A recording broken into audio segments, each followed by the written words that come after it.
legislators. Despite stricter gun legislation, now law enforcement officials say violent video games and an obsession to top the murder count of another serial killer may have played into the Newtown massacre.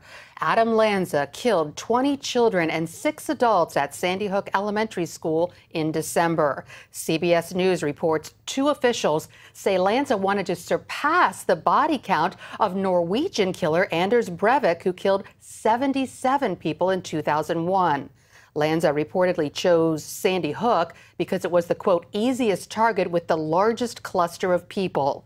The officials also told CBS evidence shows Lanza probably was living out a fantasy based on violent video games he played in his home.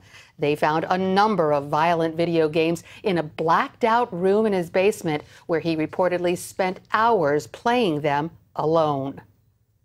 Melissa Henson is the Director of Communications and Public Education for the Parents Television Council, and she joins us now by Skype.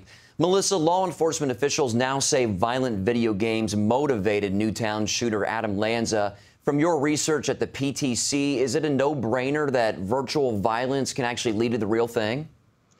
There is certainly a substantial body of evidence at this point. If you go back 60, almost 70 years now, we have research linking violent entertainment, violent media, violent TV content to aggression in children.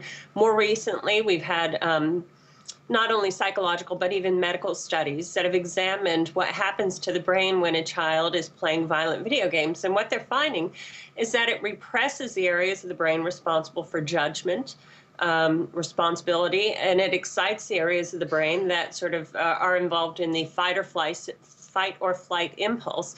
So it's really not surprising that a child who is constantly exposed to media violence, who's constantly playing violent video games, might have aggressive tendencies or even violent tendencies.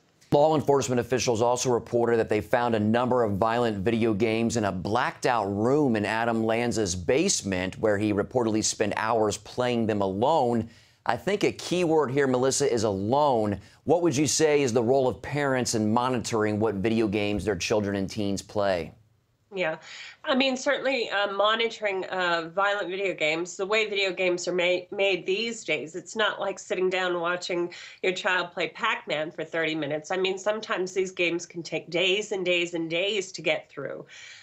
So it's important that parents do the research before allowing their children to purchase these games, find out what the game is about, find out what kind of content to expect. There are a lot of resources out there, a lot of websites for parents to get information about the video games, and find out what it's like and watch with your child, play with your child if you can. You might not have days to devote to it, but enough so that you can get a sense of what's going on, and set appropriate rules within your home. And if your child is going to play at another friend's house, make sure you know what their family's rules are with respect to media content. And what are some other practical steps that parents can take to protect their kids and teens? Yeah, I think certainly parents need to limit kids' exposure to this kind of media.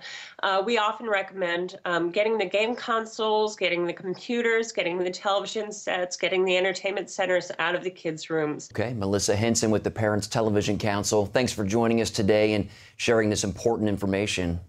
Absolutely. Thank you.